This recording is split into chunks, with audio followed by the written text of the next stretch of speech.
Hello? Does it work? Cool. Can you hear me? Great.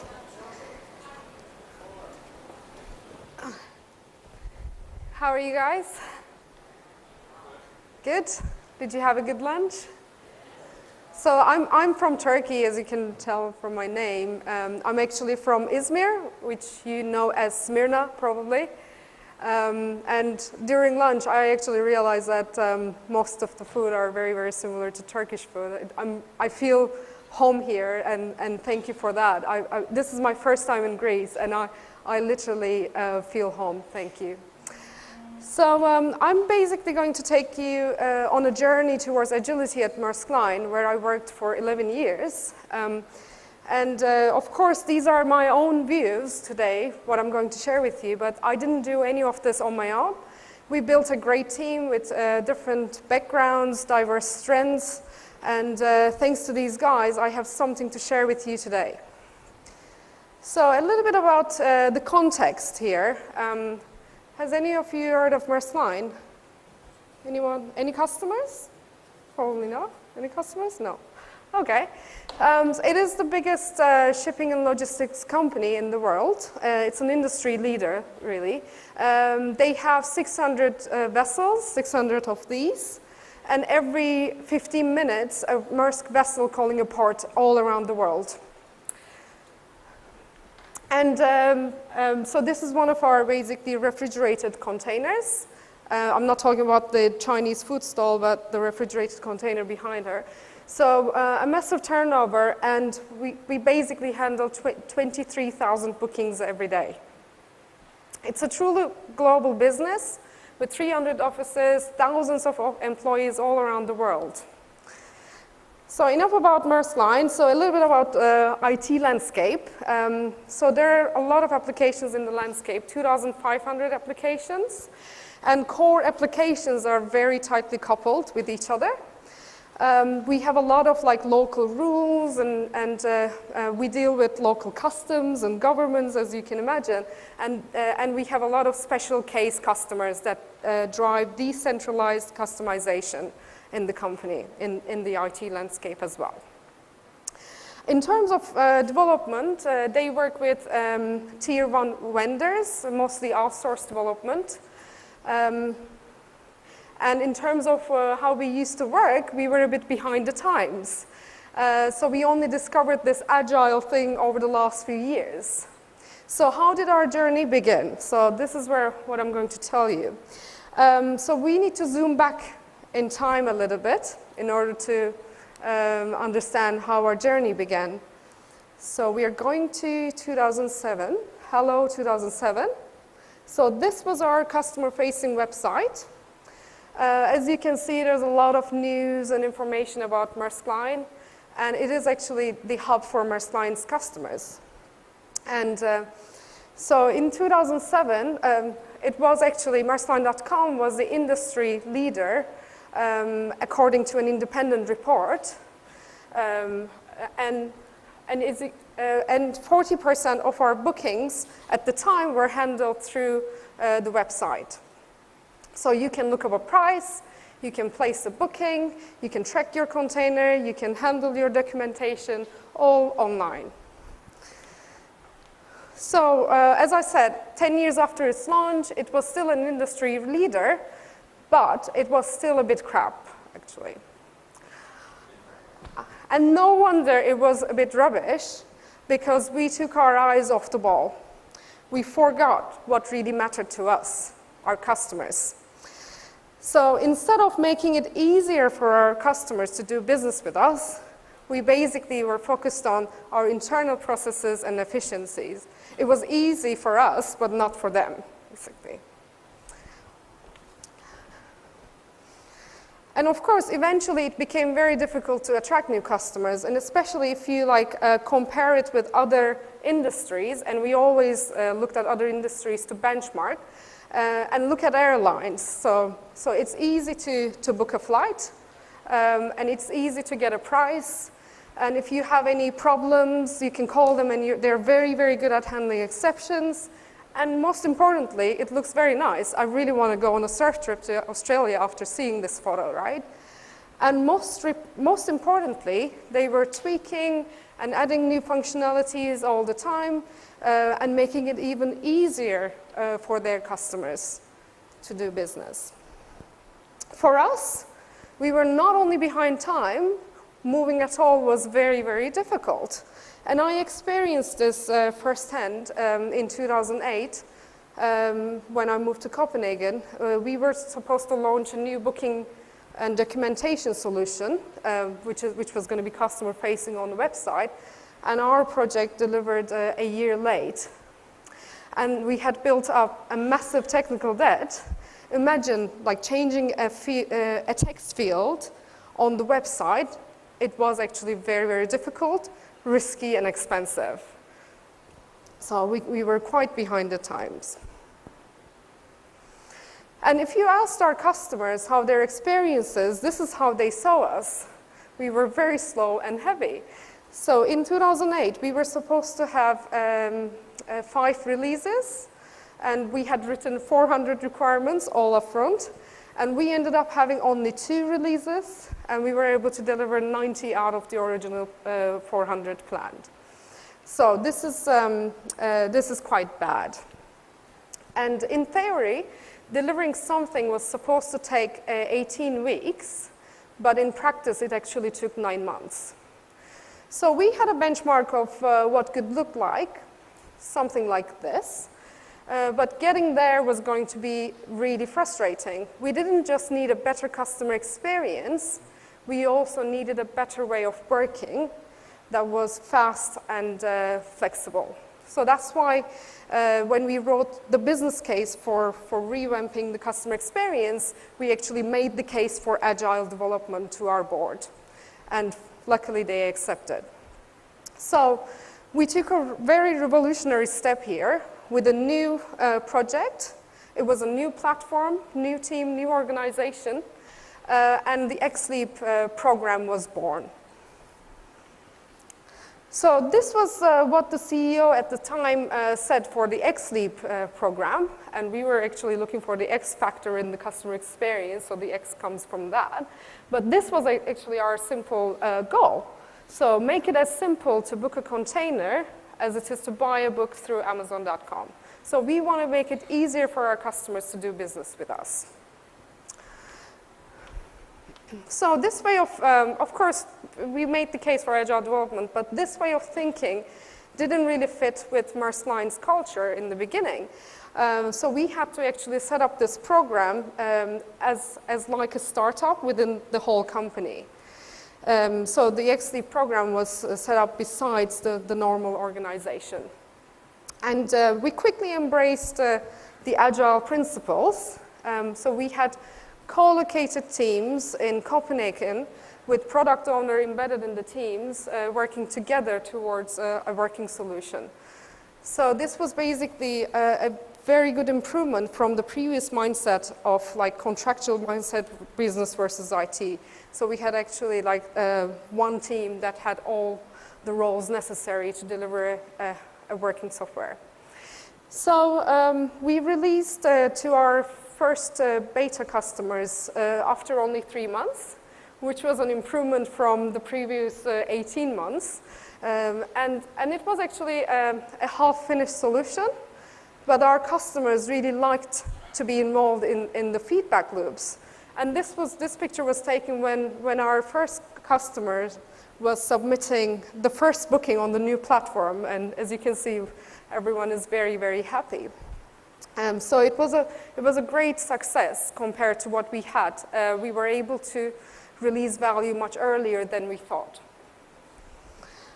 And in terms of how we involved customers, we interviewed 70 customers all around the world.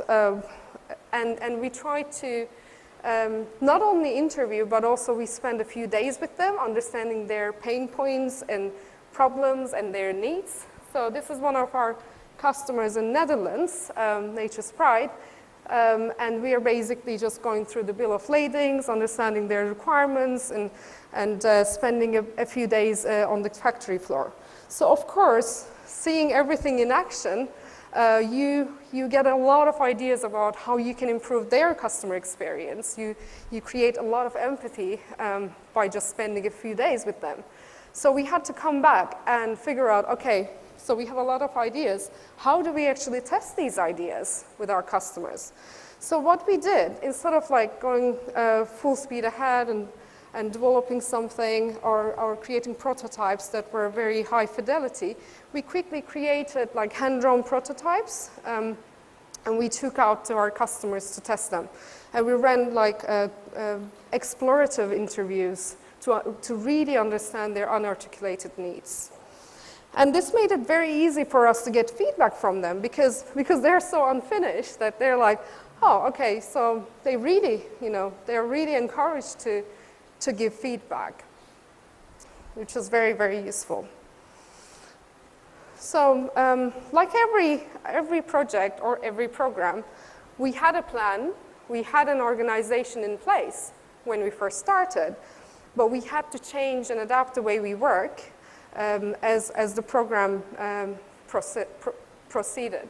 So for instance, to give you an example, the first version of our feature teams didn't have any service developers inside the feature teams. So that, of course, quickly created a bottleneck within the whole program organization because we have like 5 feature teams requesting services from a service team. So that didn't make sense. And of course, we had conflicting priorities as well across the whole program. So what we did, we then included the service developers inside the feature teams, and we did an organizational change. And we also took on different roles. So I basically was a business analyst and became a product owner. I've done Scrum Master roles, and I also went out to interview the customers, so I was in the customer experience team as well. So we basically had to change our hiring practices to hire people who were willing to take on different roles and who were willing to learn and grow. So that was very, very important for us.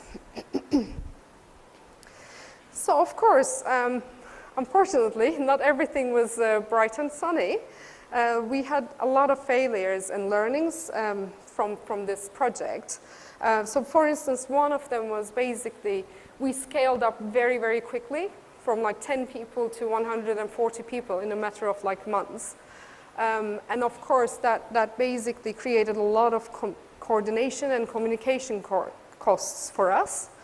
And we didn't invest in things like automated testing or continuous delivery early on. And we incurred a lot of technical debt, unfortunately.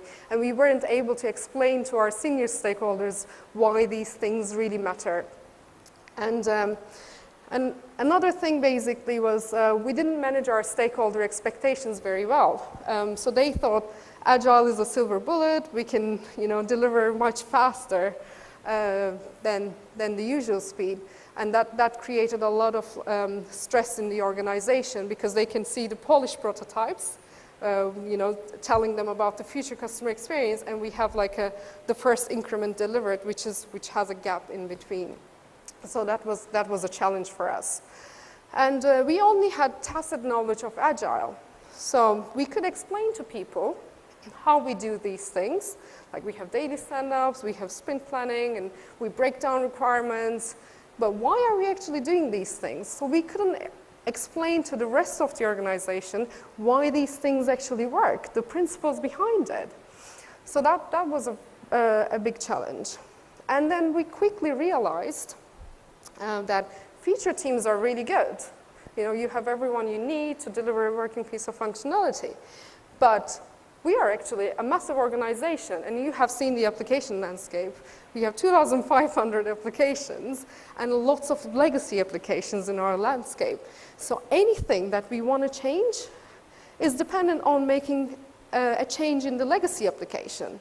So you can only go as fast as your slowest link can go. So any change that was coming out of the XLeap was dependent on something outside of our feature teams. So we quickly realized we have to do something about the existing applications as well. So we went on to study the whole IT portfolio this time. So we were analyzing like how quickly we can deliver solutions, features throughout the whole portfolio. And as you can see, it takes a long time to get value out of the IT portfolio, 150 days on average. And towards this side, actually, 36 to 90 days, there are a lot of bug fixes and so on. So they're not really strategic changes. All the strategic changes are at this side, which we actually need in order to deliver our future customer experience. So we realized that we're actually very slow. And with this in mind, we basically set up on a different path this time. It was a bit more of an evolutionary step to take with existing setup platforms and teams, and the lean product development was born. So we looked at, so we had to form a vision of where we wanted to get to. And this was our vision. So we want to be able to deliver an increment of value in less than 90 days. And this needs to be supported by an agile mindset, a discovery mindset. So this was our vision. And looking at the whole lean and agile, we started studying what practices we can actually leverage from different schools of thoughts within lean and agile. And we cherry-picked 8 practices that would fit with Maersk Line's context. So people may ask, like, why didn't we go ahead and implement Scrum? Scrum didn't really fit with our outsourced delivery model. We can't basically go ahead with the vanilla version of Scrum because we work with outsourced development teams. So these are the 8 practices that we have chosen. So you may ask, why these 8 practices? So these 8 practices fit with all the applications because they don't require significant engineering changes. They can be scaled up and they can handle interdependencies between the delivery streams. So I'm going to talk about these 8 practices, a few of them today. But these 8 practices actually formed a clear design criteria for an end-to-end innovation process across the whole IT portfolio.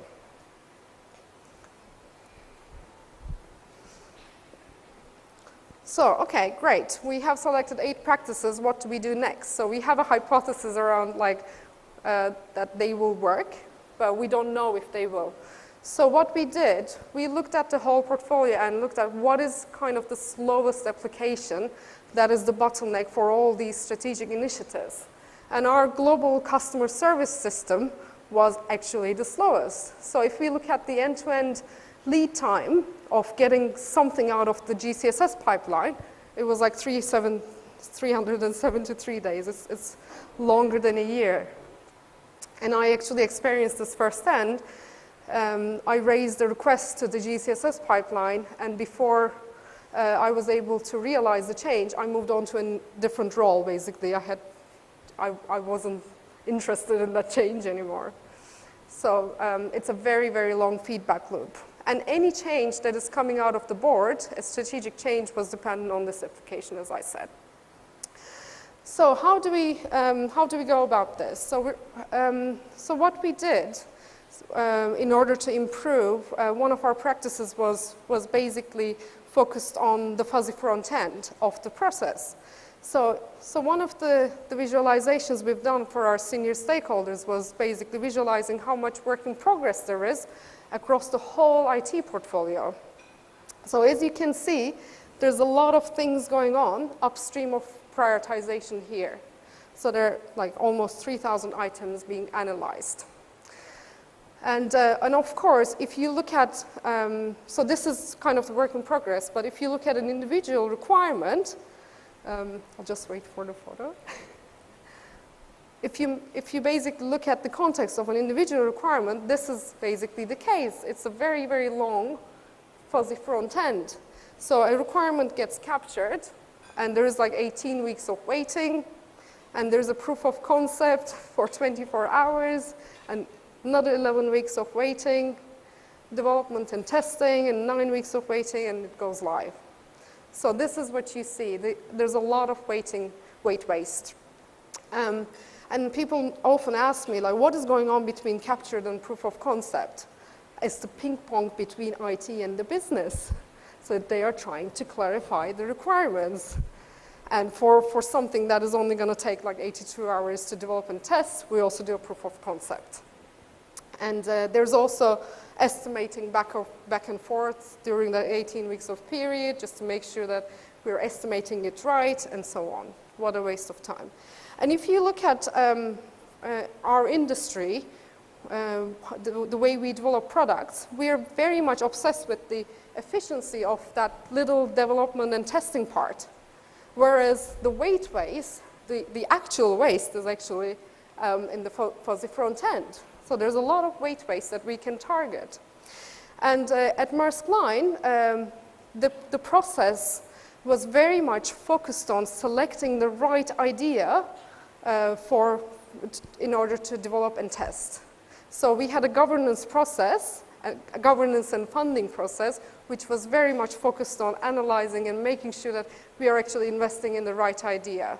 And this resulted in a lot of waste. So how do we focus the upstream process then? So we need a way to quickly get to the point of prioritization. So what we implemented was like a triage process where we quickly identified ideas that will be profitable for the organization. So we don't want to waste too much time on low-value ideas. And this triage process is supposed to be less than 1 week, so we time box it. And in some cases, some teams were able to get down to 2-3 days. And then all of our ideas go into dynamic priority list, which is kind of your backlogs, but in Maersk Line, we called it the dynamic priority list because backlog was not really a word that we wanted to use. It was associated with clogged pipes and so on. So that's why we called it dynamic priority list. And most organizations, from what I see, from my experience, they focus on saying yes or no to ideas, whereas what we wanted to do here was say yes quickly. Say yes quickly, and we have a list of priorities, and we have capacity downstream, then we can pull into analysis, because we don't want to be doing too much analysis too early either. And we expect that there will be more than 10% attrition rate, otherwise your upstream process is too heavy. It's okay to change your mind during the refine stage. Does it make sense? Okay, cool. So those were the two practices, basically, we implemented in order to focus the fuzzy front end. But also, this needs to be coupled with a good prioritization mechanism where you're prioritizing your ideas in a consistent manner. So what we basically had at Maersk Line was an increasing demand for IT programs, and you could see how our IT budget was increasing over time, over the years. So of course, when you have like a problem of shortage in capacity and the demand outstrips your capacity, then it becomes a problem of economics because you have a scarce resource where you need to optimize for. So let me ask you guys, how do you guys prioritize? So this is one of the prioritization mechanisms that we have seen very, very often in many companies, highest paid person's opinion. Does anyone use the HIPPO prioritization? Yeah, okay. Any other mechanisms? Anyone using Moscow, for instance? No? No Moscow prioritization, return on investment, relative points? Come on, guys, you don't prioritize at all? Okay, cool. Based on evidence, okay. Which evidence?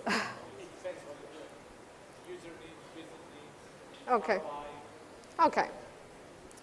So this is kind of what we have seen in many organizations, but probably your HIPPO is not going to look like this, but in fact, he is going to look like this. So this was one of our HIPPOs. And he has a very, very good understanding of both business and IT, and he has been in his role for more than 20 years. So he's one of our very, very knowledgeable hippos, right? And this was one of our first prioritization sessions, and we are trying to prioritize like 23 requirements. And he, in the beginning of the session, he picked one of them and said, okay, this is the most important one, and he put it on top.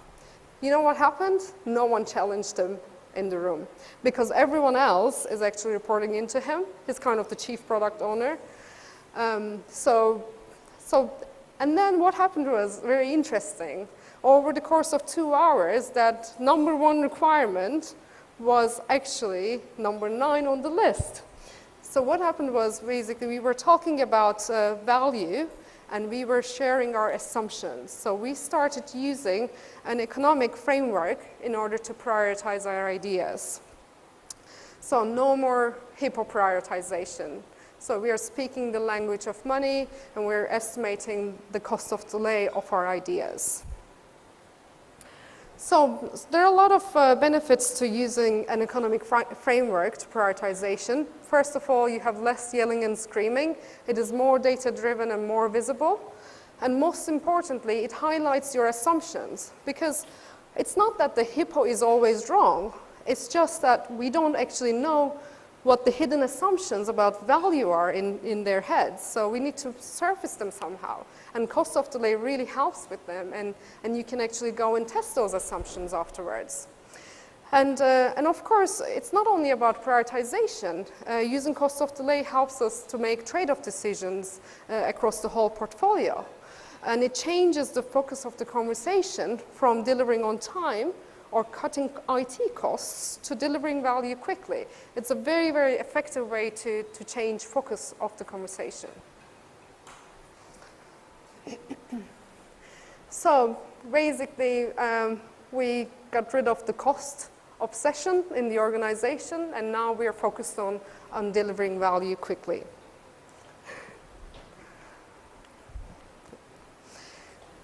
Sorry, did I mess up your photo? Okay, so you can actually have a little experiment when you go back to your organizations tomorrow or on Monday. So you can try this at home. So you can ask each person on one of your project teams, what would you estimate the cost of delay for this program to be? Yeah? And don't be surprised if you get a lot of different answers. So we have seen that the answers vary by factor of 50 most of the times. So people have a very bad intuition about this sort of thing, and probably your teams are making a lot of trade-off decisions without this information being available. Yeah. Okay. So we have applied this throughout the whole portfolio in Maersk Line, and since we moved on to apply cost of delay in different organizations, and we have discovered something about value that really surprised us. And we're not surprised anymore, actually. So this is basically the GCSS dynamic priority list and the value distribution.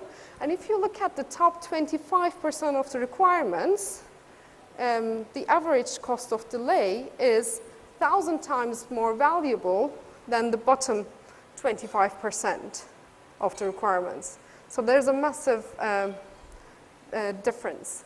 And if you plot it onto a chart like this, a small number of features have a very, very high cost of delay, very high impact on the organization. So it is basically 80-20 rule. So 20% of your requirements deliver 80% of your value. And we have proven this through applying cost of delay. And funny enough, if you look at another application in our portfolio, this was a centralized finance application. The first one was a centralized booking application, and it's the same story. And if you look at the subset of requirements there, like with the green line, this is one of our sister companies, the logistics side of things, and they're paying for their requirements with real money. So you would assume that they would only raise the most valuable ones, whereas it is still the same curve, 80-20 rule.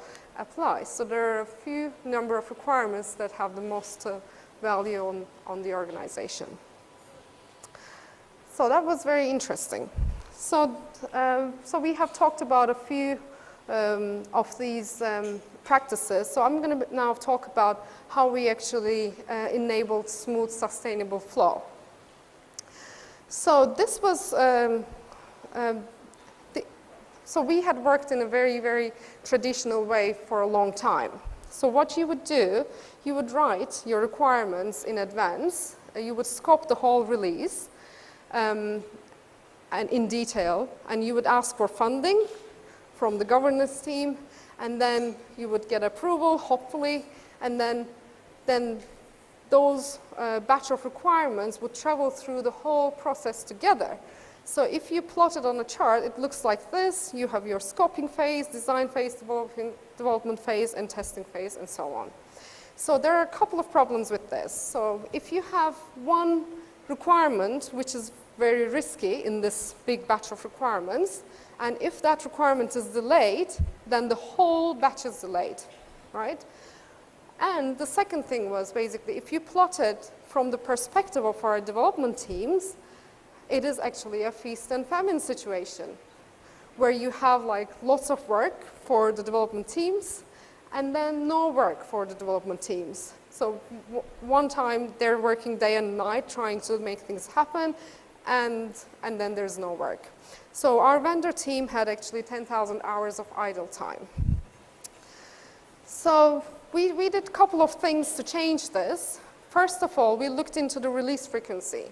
So we had releases every 13 weeks, but guess what? They were never, ever on time. So what happens if your releases are never on time? So your business stakeholders keep pushing and showing to get on the train, that they know it's coming, because they don't know when the next train is. So we had this situation where basically people were fighting to get on the train. So we basically had to change the release cadence. We went down to 7 weeks releases, but this time the releases were on cadence. We didn't change the schedule. The train came and departed. And if there were requirements that were ready to get on that train, then the train departs, it's fine. If you can't make it to the train, then the next train is 7 weeks ahead. So it's not as bad as 13 weeks. So that was one of the changes that we had done. And the other thing was basically to implement a pull system. So you don't want to be analyzing and planning a lot of requirements when the IT guys don't have the capacity in place. But in order to implement a pull system, you need to have flexible scope. Whereas our funding and governance process was basically about funding the whole scope of requirements, right? And we were treating IT like a tap. You can turn it off whenever you don't want IT. You can turn it on whenever you want. Well, you can't really treat IT like a tap, because a high-performing team is very, very important. They know how to work together. They know their language.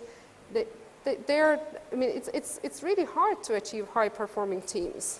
So we can't do that. So we need to basically, instead of funding the scope of requirements, we need to fund the capacity to deliver change, and you can still make small adjustments on the capacity over time. This is very important. So we basically presented 3 different funding models to the governance team and to our senior stakeholders. So you can go with like a time-based model where you're funding the machine for the next quarter, let's say. So that's one option. You can do buffering. So you can fund small batches of requirements off the top of your backlog. So that's fine as well. Or you can do just-in-time funding. Whenever we need to pull requirements from the dynamic priority list, you fund each requirement. And having seen the idle time figure in one of my previous slides, our senior stakeholders said, like, oh, this is a no-brainer. We'll go for the time-based model, and then we'll adjust capacity over time. So we basically implemented a capacity-based funding rather than funding big batch of requirements. And of course, this wasn't very, very easy. We had to go around and discuss and reach to a consensus on this one. So after having implemented cadence releases and flexible funding models coupled with a pull system, we were able to achieve smooth, sustainable flow. So now, we're basically not bothered with scope anymore because we have flexible scope and we have pull system to start work, and we're not worried about the schedule anymore because we have a train every 7 weeks. Yeah? Okay. How much time do I have? Okay, 10 minutes. Okay, cool. So one of the questions that we used to get, and having a product management background, I kept asking the same question as well. How do I know what's going to go into the next release? Like, how do I figure this out? So you basically have a look at your release date. Let's say it's 14th of August, and then you calculate the cycle time of each step. And let's say if you want a requirement to go into the 14th of August release, you need to make sure that you start development latest by 7th of July. Yeah? So the probability of going into the next release increases when you get closer to the release date. So this is how we basically estimated what was going to be in the release. And one of the things that we realized early on was the KPIs. Our KPIs was very much around like making sure that the iron triangle worked. And you know what, we were actually on time, 99.9% of the time, but none of our business stakeholders were happy. So we had to do something about our KPIs as well. So if we look at the typical measures in product development, we had to change these to be more focused on Agile and Lean, and we had to convince all levels of the organization to comply with these KPIs.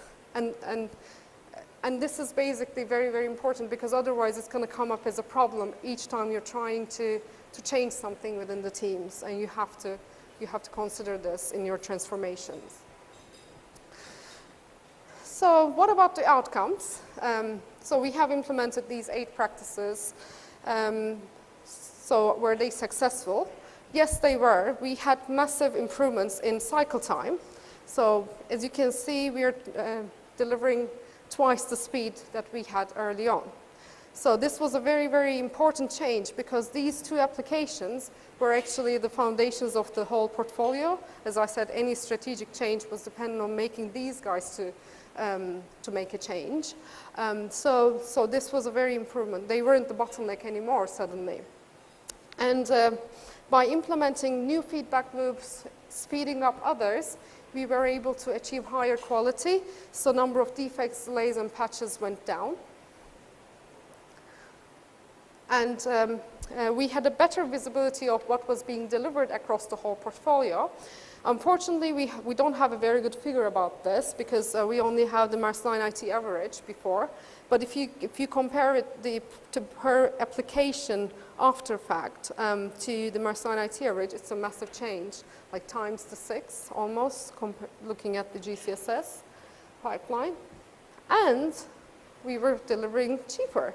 The funny thing is, this wasn't our goal and this wasn't what we promised to the management, but by focusing on more value, faster flow, and our feedback loops, increasing our feedback loops, increasing the speed of our feedback loops, we were actually able to deliver much cheaper as well. So this was something that we were surprised about. So, and how about the people? The teams loved it, and our stakeholders, they loved it as well. So these were some of the good things that we heard from our stakeholders.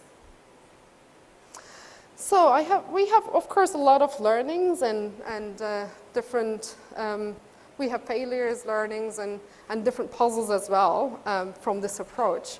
So just a few maybe, if I can share, if I have time. Yeah, okay. So we realized that it is actually possible to make a huge impact without changing engineering practices.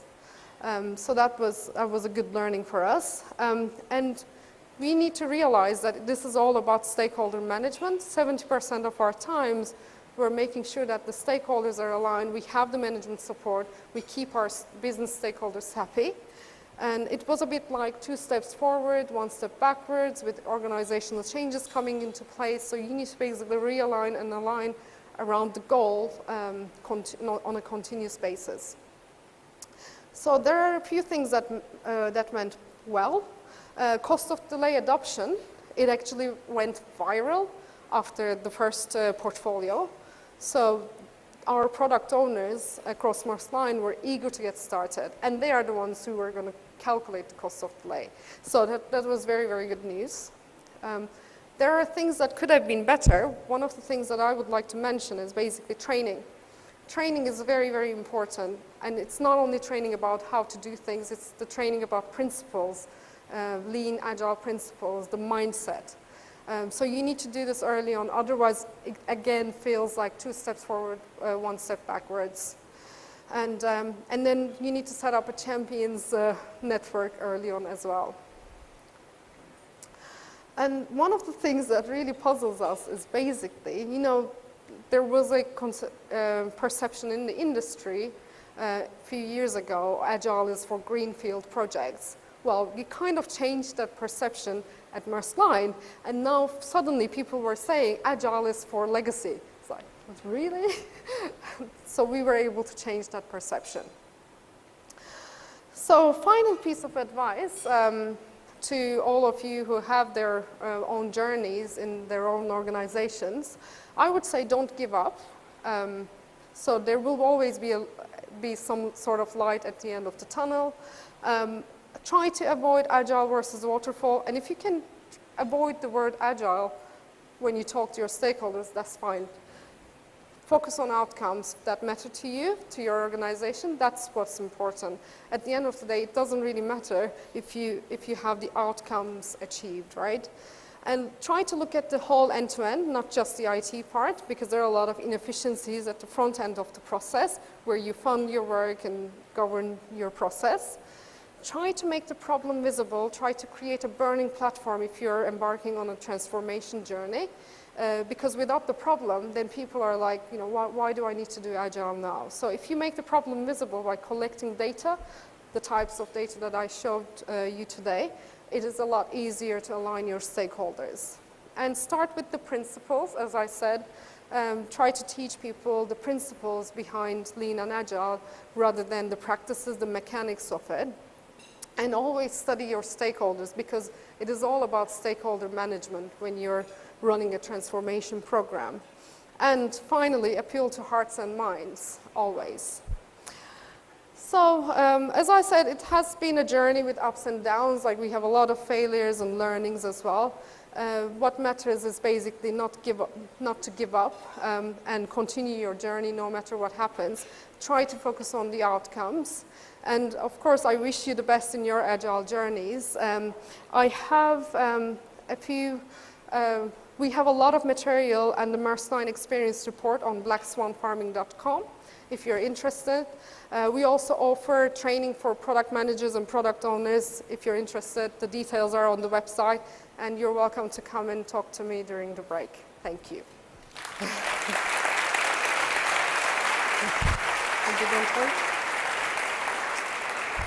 Thank you very much.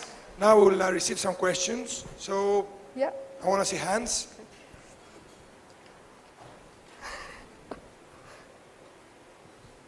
So can you explain again how you convinced them to follow the funding model that you asked, that you presented to them? Oh, it was a lot of convincing to do.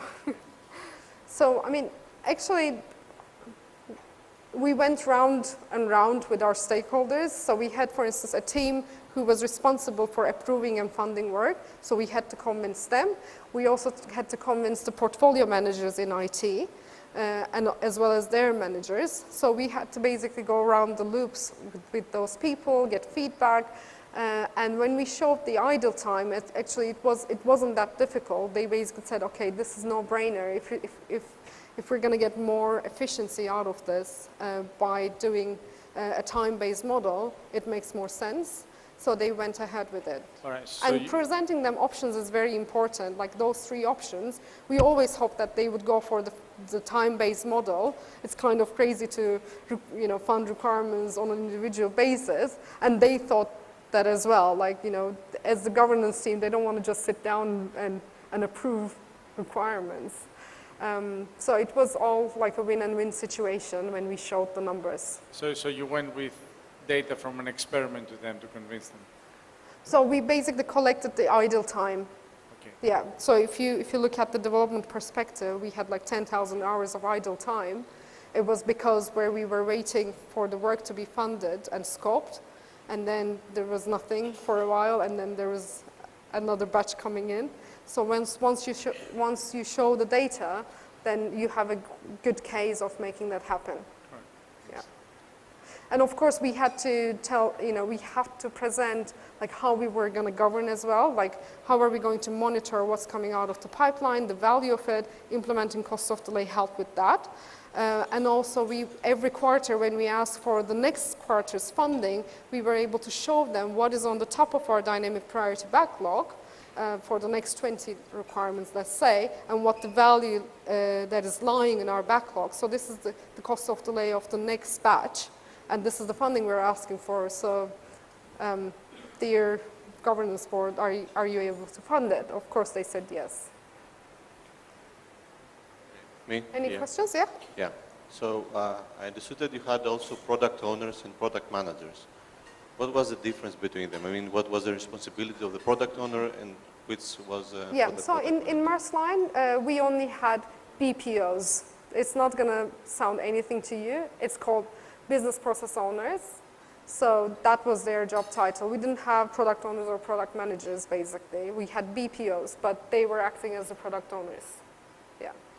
Thank you. But we can discuss the difference between the two later on. Okay, thank Yeah, you. but in Maersk Line, we didn't have any difference. Yeah? Any other questions? Frank? Who was first? No? How did you learn, or did you take any steps to manage your hippos? And if so, what? Yes. Oh, okay. That's a whole different talk, by the way. Yeah, so you can Google how to train your hippo, and we have a talk on that. But one of the things that I really like is making the problem visible by using data. So like, for instance, we collected the cycle time data, we collected the work in progress data across the whole portfolio. So we surfaced the assumptions by using cost of delay. So if you make your problem visible, then it's easier for your hippos to be convinced because they can't really argue against the data. Well, they can, but depending on the hippo. Yeah. And we have a lot of other techniques as well we can talk about, which I said it's a different topic, but yeah. Any other questions?